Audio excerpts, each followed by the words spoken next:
Hello and welcome to mindbodygreen's beauty podcast, Clean Beauty School. I am your host and mindbodygreen's beauty director, Alexandra Engler. On this podcast, we explore beauty through the lens of well-being. And on today's episode, we are going to be talking about the intersection of integrative medicine and aesthetic medicine. And to do so, I am having on a woman who knows both very, very well. She is a Beverly Hills physician who is renowned for her approach to aesthetic medicine. And I am so excited to have her on. Dr. Rahi, welcome. Thank you for having me. I'm excited to be here. Well, I am so excited to, meet you and hear your story and to learn from you in the interest of getting to know you a little bit better and letting our audience get to know you a little bit better. I would love to hear your story and your journey into medicine and then, more specifically, aesthetic medicine and, skin health. So I've wanted to, enter medicine since I was like a young kid. And I guess initially when I was thinking about medicine, my whole view was, just like helping people feel better.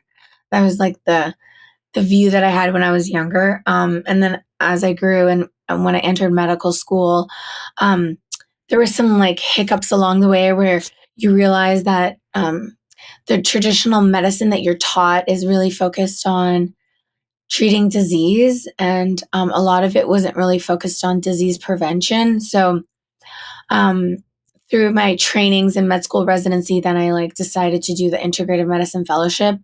And then aesthetics always made sense to me because I was always interested in it, for myself. And I started learning more about it and learning the procedures and realizing that I'm really good with my hands. And so it just made sense for me to bring the two together. I want to dive in a little bit deeper on integrative medicine specifically. You mentioned that it piqued your interest because it was about, disease prevention and getting to the root of it. Why was that so important to you as somebody who was interested in medicine? What was that concept? Why was that concept so interesting? When I was doing my residency, I did my residency in internal medicine. We would just see what happens is a lot of times these patients come over and over again into the hospital or in clinic. We would be both in the hospital and the clinic. And I noticed that nobody was actually getting better. It was just sort of a downward spiral of taking medication and, just progressively getting worse and worse.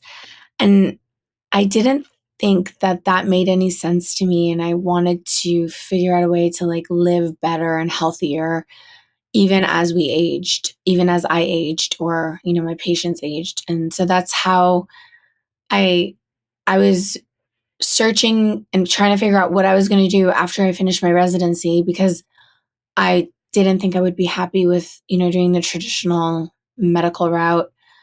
And it took me some time, but eventually, I figured it out and I found the integrative medicine program and I did a fellowship in it. And yeah. Yeah. What is your beauty philosophy? My beauty philosophy is also what I always say in the clinic is health and beauty from the inside out. So I think it's important to also focus on internal wellness in order to have it manifest on the outside. And so it's not just about superficial aesthetic procedures. It's about more of improving your lifestyle and, taking the right supplements, eating the right diet, having the right exercise. All of those things are very important. And, the flip side of that is what is your well-being philosophy? I'm sure there's quite a bit of overlap with what you just said, but I want to see if there's anything else to add. So for overall well-being, I'm not going to lie, I do work a lot. I don't think that's the best thing if you want to have a balanced, healthy life. But I think I like to take it day by day and try to do what I can throughout the day to be as healthy as I can or, be as mindful as I can. If I'm stressed, what can I do to alleviate it? Or, if I feel something irregular, what is going on? So it's more like a day-to-day experience. Okay. I wanted to ask when, you look back at your career or just, even when you got into medicine, Were there any formative moments or formative memories that shaped the way that you approach your practice now? Because obviously you do approach it in such a unique way and you have such a unique point of view. So, I'm curious, were there any moments in your life that were really formative in helping you kind of like shape this point of view that you have? I think growing up, I ate mostly home cooked food, and I think that was really helpful in like keeping me healthy younger. And when I started, getting exposed to like what other people ate, that was very shocking to me. Um, so like knowing that diet is really important has always been a thing, and that started probably from like childhood. But overall, I guess like how I like what like formed me into becoming like who I am. It's really just my experiences along the way, like in the medical school, residency, and then, taking what I could from there and seeing what didn't make sense to me and then trying to find something that did. Okay. Let's get into your practice today and the sort of work that you are doing now. Help us define what is integrative aesthetics for anybody out there who may not know what, this field of medicine is. What does this specific part of aesthetics, what does this look like? How is it different from other people and how they approach aesthetics? What makes your practice so unique when it combines these two? So, integrative medicine really focuses on wellness, overall internal like disease prevention, wellness, mind body connection, and aesthetics traditionally is focused on like, you know, beauty enhancements or, um, you know, improving like the superficial. However, I find that when I bring it together and like create like a really healthy lifestyle with, you know, the right diet, the right supplements, all of that manifests on the outside. So integrative aesthetics. And when I approach a patient, I don't just, I take a very like comprehensive approach. And, for example, like if somebody comes for acne, it's not just about like putting them on an anti-acne medication, but it's also about like what else is going on, like the hormones, maybe the gut health, all of these. So I just bring like both the worlds and I fused it together and it makes a lot of sense to me. Yeah. Let's walk through like an example of what this might look like. Like, say I am coming in, I am, in my early 30s. I am just now getting interested in more advanced steps with my anti-aging routine. What sort of questions would you ask me? Like, what sort of things are you diving into my skincare and personal history to kind of figure out what's happening? Really, I ask everything. My if you're going to do an official integrative consult with me, my intake is like 16 pages. So it's like, who are you? Where are you from? What is your medical history? What's your diet? What's your lifestyle? What's your level of stress? Um, what medications are you on? What supplements are you on? Just all of that combined. Um, and so if somebody came to me looking for like the next step or what they can do to prevent any further, aging or further decline in their health, it's important to first figure out everything about them as much as we can. And then together with the patient, come up with a plan that makes sense. Whether it's like just like, an IV or like, oral supplements or a diet change, or if it's, all of that plus, an aesthetic procedure that could help, for example, stimulate collagen in the skin. Okay. What are some of your favorite in-office treatments right now? What has yeah, what have you been using and like what excites you? I actually like all the therapies I offer. I think they're all useful. But I really like doing PDO threads. That's always fun for me. It's a cool procedure with great results. And the whole goal of the threads is to stimulate collagen and provide like better quality skin. What does it involve, just for any of our listeners who don't know? PDO threads are basically, if you think about the sutures that are used in the operating room that are self-absorbable, that's what PDO threads are. So they're basically threads. They're made out of polymer, and your body absorbs it over a period of 6 to 8 months. and in its place comes collagen. So, and then the procedure itself, I mean, we numb you with injection numbing, and then we do the procedure, and you'll have a little bit of swelling for up to 2 weeks, but within a month, your body starts like producing the collagen. So you start seeing the results within a month. And is that more for like fine lines? Is that what that's addressing? Or is that more loss of firmness? It'll like help contour the face. It like provides a slight lift of the tissue, but it's not to be compared to like a surgical facelift. And then it helps with fine lines, wrinkles, and general like facial tightening and contouring. Okay. All right. So what other treatments?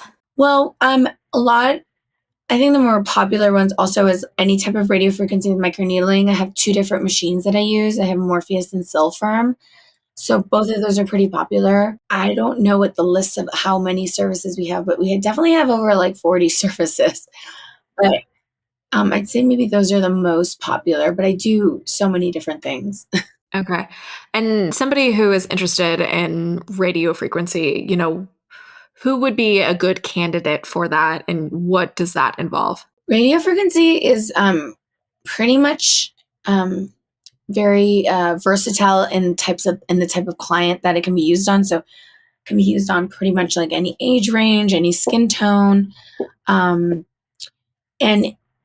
radiofrequency with microneedling together, I feel is really important for anyone who wants to rejuvenate themselves without looking fake, because it creates a very natural rejuvenation, because you're basically stimulating your body to regenerate collagen and elastin. And so it's really using your own body to do this rejuvenation. Whereas, like I'm sure you've seen like people that are overfilled or over Botoxed.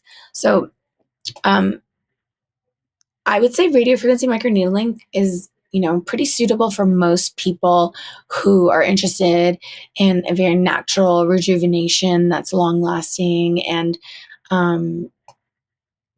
yeah, and really it depends on like the person doing the procedure, because knowing the right settings of the machines and knowing like how to, do the procedure on different skin tones. But in general, I'd say most people are candidates. Okay. Out of all of the tools that are on the market right now, are there any that you that give you pause, that you're maybe apprehensive about, or that you perhaps wouldn't offer but are generally popular in the zeitgeist? Like, I'm curious if there's any treatments that you are like, no, that is not for me. That is not something that I would advise people to get. Yeah, I guess one thing that comes to mind is I don't really offer Kybella. That's a service that like it burns fat immediately, and it helps like, create like improve like under chin area or like any place that you have like a little bit of excess fat. And the reason being is that I find the results don't look as good as you really want them to. I prefer doing things like Morpheus to help like melt the fat with the radio frequency. Okay. Interesting. So let's say somebody comes in to see you and you do all of your intake, your talking procedures, et cetera, et cetera. But then they leave and they go and live their life, right?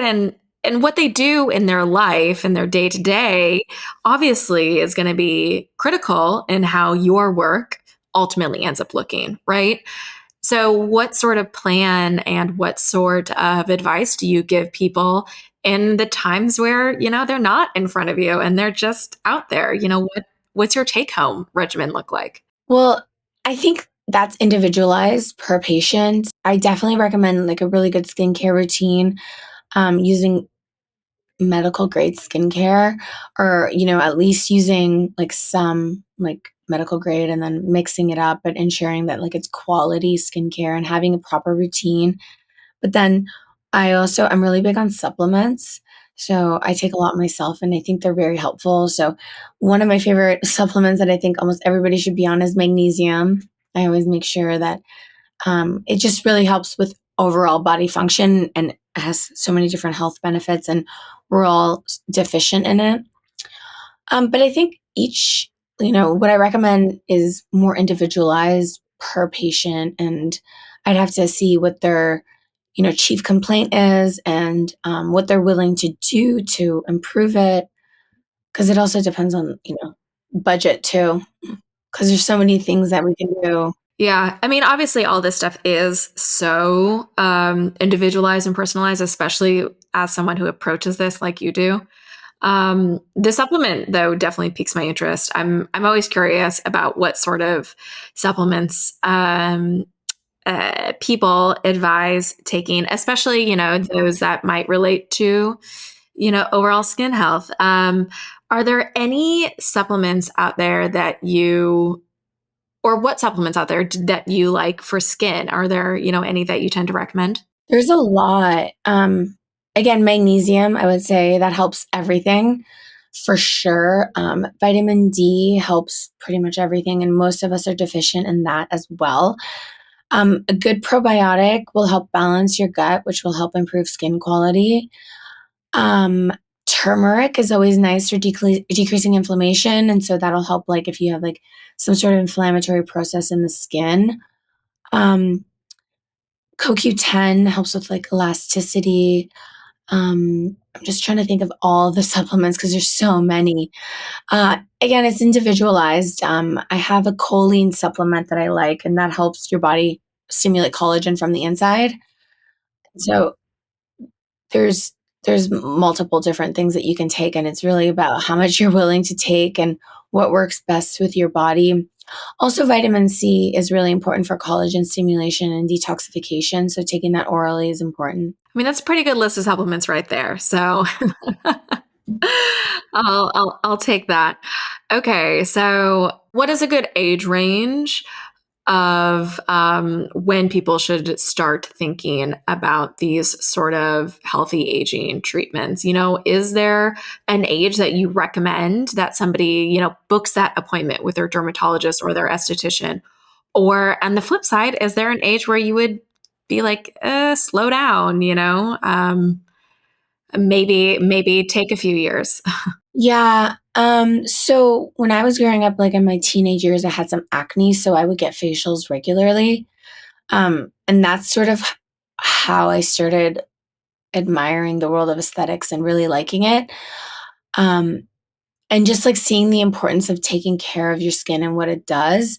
So, I mean, overall, I think it's up to the parents to like, instill good like diet and lifestyle, and like avoiding processed foods, and all of these things can, lead to premature aging, hormonal imbalances, and overall it's just like being unhealthy. So I would say, from a young age, it's important to like be as healthy as you can, trying to stay away from like, bad processed foods, and like, um, wearing sunscreen if you're out in the sun a lot. Um, and then I would say it depends, because people like different ethnicities age differently. And so that's also important, like to pay attention to that. So in general, when I approach aesthetics, my whole goal is for my patient to look natural, and for them to age as gracefully as possible, rather than creating really dramatic changes in the face or body. So having said that, when someone wants to consider doing aesthetic procedures, it would really depend on how fast they're aging and what changes that they've noticed. But I'd say around like your mid to late 20s to 30s is a good time for like, I'd say on average, but for the general population, but it's always individualized. Sure. Yeah. No, I think that's good advice. And I think a lot of people just want to know, like, okay, I'm in my late 20s or I'm in my 30s. Like, when do I just go in and see somebody and at least start talking about this stuff? Because, like, you don't necessarily have to start the process when, you go and you visit a dermatologist, or you go and you visit an esthetician, or somebody like yourself, an integrative medicine specialist. It's like, you don't have to jump into these procedures, but you can at least start having these conversations if they're piquing your interest, Yeah, I agree. Yeah, I mean, the difference is like when you go to an aesthetics doctor, you have to like seek it out and make an appointment. Whereas like most people have a primary doctor that they've been like seeing from a younger age. And these procedures are mostly elective and voluntary versus like necessary. So, um, I guess it depends on what the patient is exposed to and what their priorities are. Very fair. Um, would there ever be a situation where you would opt not to work with somebody, based on what they're asking or what their expectations are? I'm curious. Yeah, that happens a lot actually, and I'm very like comfortable saying no these days just because if I just feel like they have unrealistic expectations of what the procedure is going to do for them, or they want something different than what I think is right, or if they do seem like a little too young, all these different things are important. Um, so yeah, I definitely would feel comfortable saying no if I don't think that the patient's gonna like our our time together, like the procedure is actually going to provide benefit. When we look to the future of aesthetics and skin health, I feel like there's always so much newness on the horizon and there's so much newness to explore. And as somebody like yourself who stays on the cutting edge of all this sort of stuff, is there anything that's on the horizon or there's anything that's starting to pique your interest that isn't perhaps a part of the zeitgeist yet? Okay, so there's a few things I'd say. Something that's like definitely more mainstream now is the idea that you need to like stimulate more collagen in the skin, in order for you to like look more rejuvenated and overall look healthier and improve the quality of the skin. And then other things that I would say, what I've really enjoyed and what I really think is going to be the future is the use of peptides in the world of regenerative and anti-aging medicine. Peptides are like a bunch of amino acids, like short chains of amino acids, and they all have like different functions in the body. And there's like thousands and thousands of peptides, but there's a few that have been isolated that have shown like positive benefits for anti-aging purposes, weight loss, muscle building. And I think those are really, really important because they'll help slow the aging from the inside. And then you'll probably need less like physical external procedures. So you don't always have to be like running to the doctor for Botox. Oh, fascinating. Very, very cool. So, and you said injecting them. So that's, Yeah, I mean, they're like usually self injections, like micro injections that you'll give yourself a few times a week, and it depends on the peptide. And just by doing that, you'll notice like significant changes. Like I definitely, on a personal like level, have noticed like improved skin quality, improved hair quality, and so it. I mean the potential is so vast. So that's a really exciting area of medicine for sure. oh, fascinating. Oh, I love hearing about that. Yeah, no, it's really great. It's really great. That's so cool. Okay, so I know that you said that you prefer your patients to use medical grade skincare, which I totally get, and I am definitely on board with that.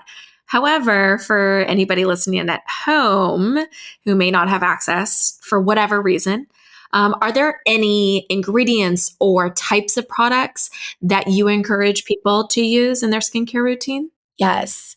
Well, you definitely need a good cleanser morning and night. That's super important. And treating the face and the neck the same. So the face and neck using the same products. Um, I recommend having something daily that has a vitamin C in it. So because that has like it has a lot of antioxidant potential, which will help detoxify the skin and help protect the skin as well. Finding a really good sunscreen is important. Um, and then at nighttime, I would say finding, you know, considering a retinol, but you want to be careful because there's some contraindications for that too. So, making sure that you're free of any of the contraindications and, considering a retinol a few times a week at night. And then maybe something hydrating for the skin at night as well, like thicker that can like hydrate the skin while you sleep. Those are really important ingredients that I say most people should incorporate in their skincare routines. And then there's so many other ingredients out there that do various things. And so if you just stick to those and then find other things that work for you, it's good. Okay. When you were talking about retinol, you said counterindications. What do you mean by that? So, contraindication means like you shouldn't be on it. Like you shouldn't be on the medication. Like if you're pregnant, for example, like we shouldn't be on a retinol. Um, I'm trying to think what else. Like it can cause a lot of like photosensitivity, which means like your skin can become really sensitive to the sun. So just like if you're about to go to like Cancun for the weekend, maybe you should like not use your retinol for a week before. So just making sure that it's safe for you to use, you know how to use it, you don't go overboard with it, and you're not pregnant. Okay, so now we are at the part of the episode where we get to talk about what you do and how you take care of yourself. Obviously, I want to start with skin. What is your skincare routine? And then, what are some treatments that you're doing for yourself? I love getting treatments. I get them often just because I work here.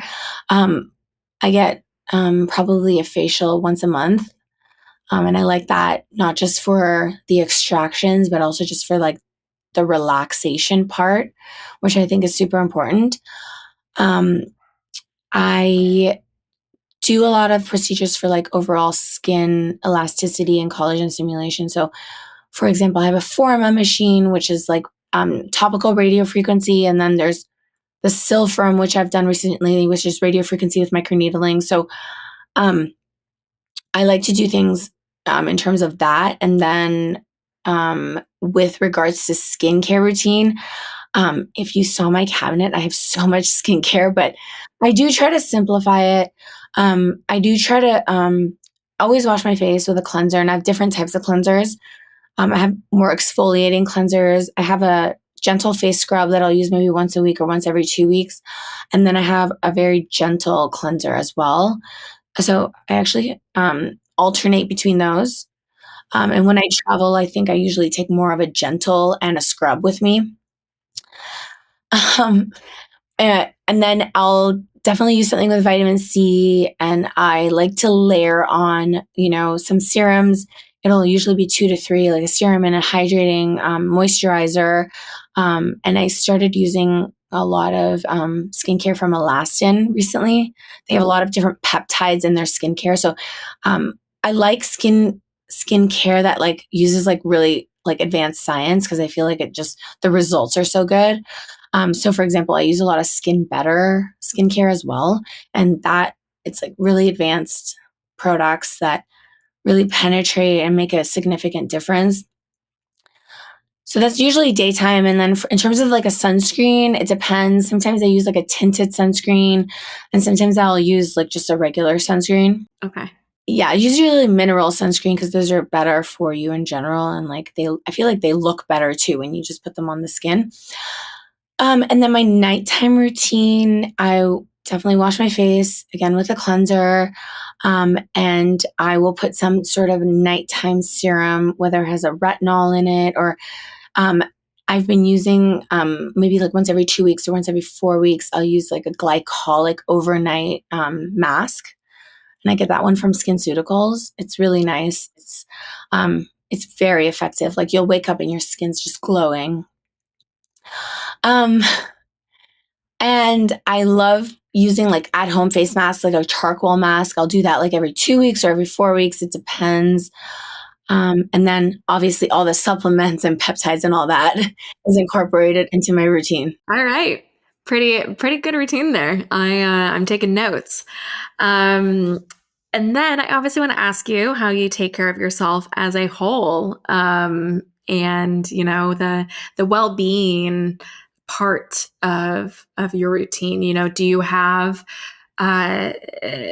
priority things that you need to fit into your day to help you feel better, whether that be working out or, making sure you get your greens in or whatever it is? Well, one of my favorite things in the world is working out. One of my favorite things is yoga. However, past week or 2 weeks, I've been like so busy, I haven't been able to like properly do it. But I think yoga is super important. And I also love getting acupuncture and cupping, because that helps like release stress and like toxins, and like it just like releases your body really well. I like to do like various things to help me decompress, because I feel like in my work I'm like constantly using my body and my brain. So there's like lots of different things I have to do on a regular basis. But I'd say on the more regular basis, it'd be some sort of exercise. I like to alternate my exercises, but yoga is one of the most consistent things that I do. Um, and I love using like the sauna or steam room. I think that's really important too. That it really helps detoxification as well. Yeah. Well, all around good routine. You're somebody who clearly practices what they preach. Thank you. It's hard. I mean, I talk about it, but like sometimes it's hard to like really implement it when we have like really crazy busy lives. So sometimes I just tell myself that I'm a human and it's okay if I like miss one workout, or, Which I think is also a critical part of a well-being routine, is to give yourself grace when you can't fit it in. Yes, I agree. Well, thank you so much for joining me today and, explaining all of the cool stuff that's on the horizon and, your really, revolutionary practice that you have and all the amazing advice that, folks can hopefully take home and start implementing in their day to day. I really appreciate you taking the time to do this. I know how busy you are, so thank you. Thank you so much for having me. I hope my information was useful. I think, when you like look at it from like a very holistic perspective and like look at the patient as a whole, and like as a patient, you also engage in your own healthcare, everything just becomes better for you. Yeah. Well, I mean, I think the advice you gave is good, solid advice that anybody could, pick and parts from that they can implement in their own life. But especially the last thing that you just said, I think is great advice, inspiring people to become their best advocate within their own health, and being a part of the process and being a part of the journey with their healthcare practitioner. I think that is one of the biggest lessons that I've learned in my life. I think it's so important that, like, as a patient, you feel empowered to be a part of the journey. Yeah, exactly. I agree. Well, thank you so much for joining me today. This was so fun. Thank you.